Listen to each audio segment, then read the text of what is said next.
Allez, salut les gars, voilà, c'est toujours moi, Samo Spita. Vous avez vu la tête, vous avez vu l'écran. Et vous êtes là sur la chaîne de Monsieur le Ressort 225.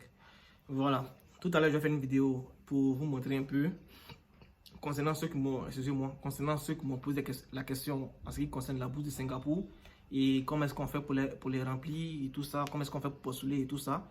Je vais faire une vidéo tout à l'heure pour vous montrer comment ça se passe, mais donc d'abord, j'aimerais répondre à une grande problématique qui est quoi? Qui est le fait de savoir quelles sont les universités ou bien quelles sont les facultés que vous devez postuler dans des universités canadiennes pour pouvoir avoir mieux des réponses qui sont assez positives en ce qui concerne l'admission ou bien même les bourses. Voilà, donc n'oubliez pas, comme je le dis toujours, avant de suivre la vidéo, avant de continuer, essayez comme ça de me donner un pouce bleu. Voilà, ou bien essayez de liker la vidéo. Et puis, si vous avez des personnes aussi qui veulent voir mes vidéos parce que je sais que ça vous aide et parce que je reçois aussi plusieurs messages de remerciements et tout ça. Et je remercie vraiment ceux qui commentent mes vidéos et ceux qui me remercient parce que ça donne aussi de la force pour pouvoir continuer. Voilà, donc, comme je le disais, comment est-ce que vous pouvez avoir facilement une admission ou bien une bourse dans une université? D'abord, dans un premier temps, pour ne pas trop se cacher les choses, on va dire les choses qui sont d'abord qui sont primordiales et puis qui sont vraies. Dans un premier temps, lorsque nous cherchons par exemple comme ça à aller à l'étranger pour aller étudier, je dirais bien, c'est pas le truc n'est pas, comment on appelle ça, à 100%. Je vais dire 60% des étudiants étrangers qui partent par exemple au Canada pour aller d'abord chercher à étudier. D'abord, dans un premier temps, nous allons d'abord dans le cadre d'avoir, je dirais pas une meilleure vie, mais dans le cadre d'avoir un petit job, même si on va aller au cours, on veut avoir un petit job pour pouvoir avoir des rémunérations et tout ça, pour pouvoir compléter et puis essayer de vivre mieux. Vous comprenez? Voilà. Donc, ce qui veut dire quoi? Ce qui veut dire que si par exemple, vous voulez postuler dans une université au Canada, par exemple à l'université, dans l'université Cégep ou bien dans une université de district, par exemple à Montréal, vous comprenez un peu, à l'université de Montréal ou bien d'autres universités, l'université de Ontario et tout ça. Dans un premier temps, ce que vous allez d'abord faire, c'est quoi? C'est, si je prends un exemple, si moi je n'ai pas fait les mathématiques ou bien l'informatique, il sait déjà qu'il y a plusieurs étudiants qui postulent en informatique. Donc, lorsque vous allez sur le site comme ça pour aller voir les étudiants qui postulent en informatique, essayez de voir quels sont les étudiants qui ont postulé en informatique les années précédentes. Voilà, parce que s'il y a plusieurs personnes qui postulent dans une faculté et que vous aussi vous postulez, vous comprenez que la résistance, c'est-à-dire la compétition sera hyper rude. Et quand la compétition est hyper rude, vous sortez avec des admissions simples, alors que des admissions simples dans une université comme Montréal, c'est 28 000 $ chaque année. Et 28 000 $, vous comprenez que c'est pas permis à tout le monde. Mais ce que nous on veut, c'est quoi? C'est de trouver une bourse qui va pouvoir éliminer ces 28 000 $. Et même si nous allons payer peut-être le dortoir ou bien nous allons peut-être payer les billets d'avion pour aller là-bas, voilà, on va essayer comme ça de se tenir pour pouvoir le faire. Mais pour payer une scolarité de 28 000 $, c'est hyper compliqué et puis c'est hyper complexe. Vous ne pouvez pas, je dirais bien 60% ne peuvent pas, ou bien les 80%. Vous comprenez, parce que c'est hyper, c'est assez cher. Si moi j'ai 80 000, si moi j'ai 28 000 $ pour faire mes études, je préfère vraiment investir ailleurs pour que ça soit hyper classe pour moi. Et puis après, peut-être je vais étudier en ligne. Voilà, ça, je ne vais pas vous cacher cela.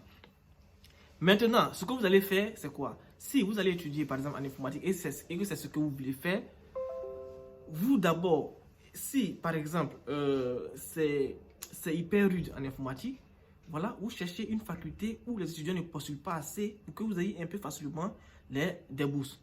Donc, ces étudiants-là, ces facultés-là, ce sont les facultés qui sont un peu les histoires de art culturel, les histoires de relations, les histoires d'environnement, écologie.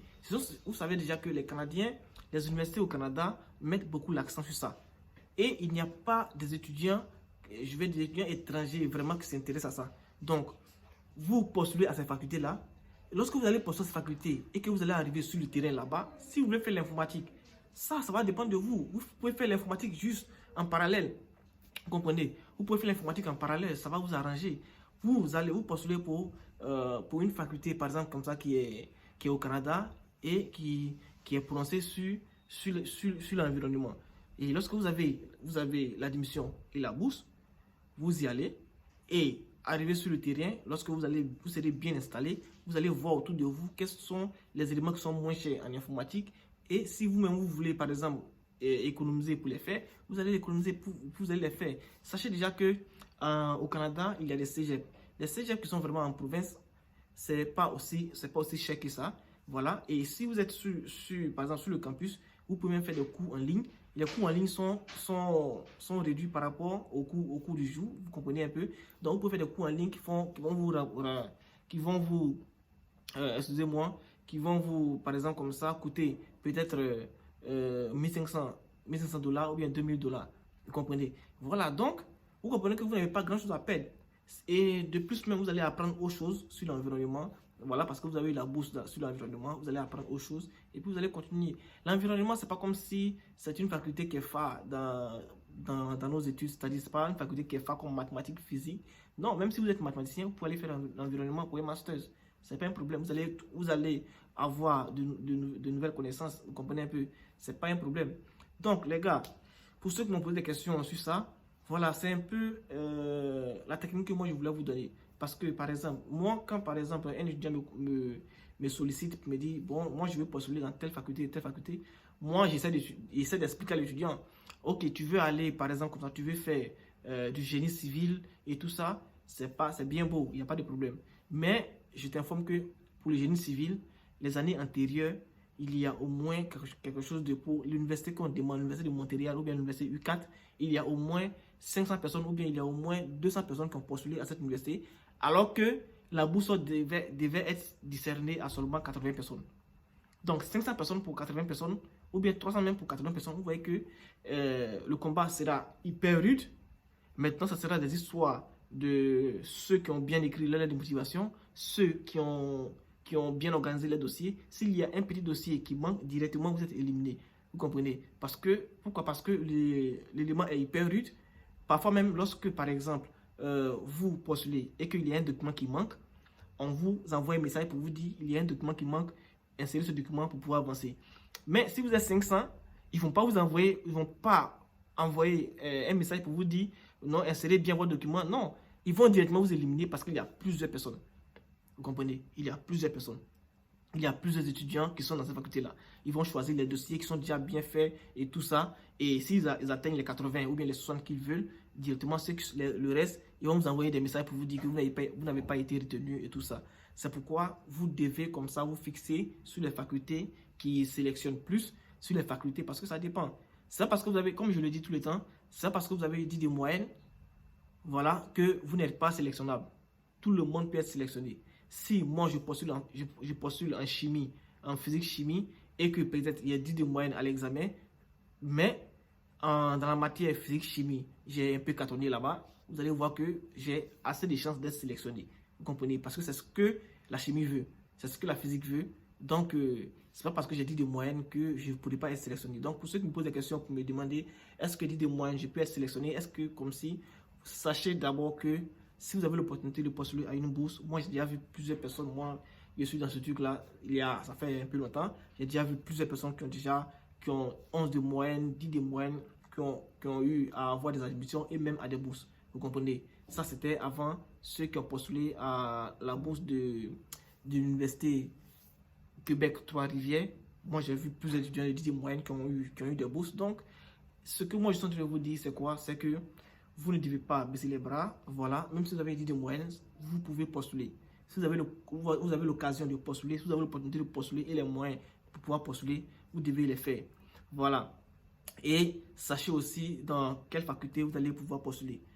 Maintenant, pour ceux qui font le doctorat, voilà, ou bien le master en biologie, en médecine et tout ça, d'abord, ce que vous devez savoir, c'est que, vous savez, les pays développés, par exemple comme ça, ces pays-là ont des problèmes à pouvoir enseigner la médecine ou bien à pouvoir donner des bourses aux étudiants étrangers pour venir étudier la médecine chez eux, avec eux, leurs connaissances, vous donner gratuitement la médecine. La médecine, c'est une faculté qui est hyper importante pour ces pays-là. Alors, c'est pourquoi vous trouvez que lorsque vous postulez pour une faculté de médecine, on vous demande toujours d'avoir un HEC du Canada. C'est-à-dire que vous-même, vous avez étudié au Canada et vous avez obtenu un titre secondaire un titre de collège secondaire en médecine ou bien en infirmerie pour pouvoir faire votre université en faculté de médecine.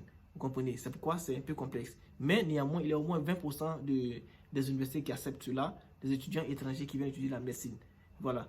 Mais ceux qui ont assez de chance, c'est ceux qui ont déjà exercé le métier de médecin ou bien le métier d'infirmier qui vraiment viennent pour pouvoir continuer dans ces universités-là, pour pouvoir avoir un cycle un peu plus haut ou bien un level un peu plus haut. Vous comprenez? Donc, essayez d'aménager votre monture et puis voilà, essayez de postuler dans les meilleurs endroits, essayez de postuler dans les meilleures facultés aussi. Donc, pour chaque instant, c'est pas facile. Vous devez prendre votre temps, vérifier toutes ces universités-là, chercher les universités ou bien les facultés où les gens postulent moins et c'est de là-bas que vous allez pouvoir postuler pour avoir une admission ou bien une bourse. C'est comme ça que ça marche. Vous ne pouvez pas faire autre chose. Donc, les gars, vraiment courage à vous et puis surtout prenez soin de vous, n'oubliez pas. Restez toujours connectés, je le dis bien, ceux qui ont besoin de notre service, nous avons notre email ou bien notre contact WhatsApp en description. Vous pouvez là-bas regarder et puis voilà, vous me faites signe, vous m'écrivez une box pour qu'on puisse en discuter et puis trouver un peu une bonne perspective pour vous, pour que vous puissiez avoir une bonne université et postuler rapidement. Voilà, donc sachez déjà que lorsque vous me contactez, en fonction de votre moyenne, en fonction de votre faculté que vous voulez, je peux vous trouver des endroits où est-ce que vous allez pouvoir postuler un peu plus rapidement et avoir assez de chances de pouvoir avoir au moins une admission ou bien une bourse. Voilà, donc les gars, c'était moi le Sam Hospital, n'oubliez pas. Et vous êtes sur la chaîne de Monsieur le Russe.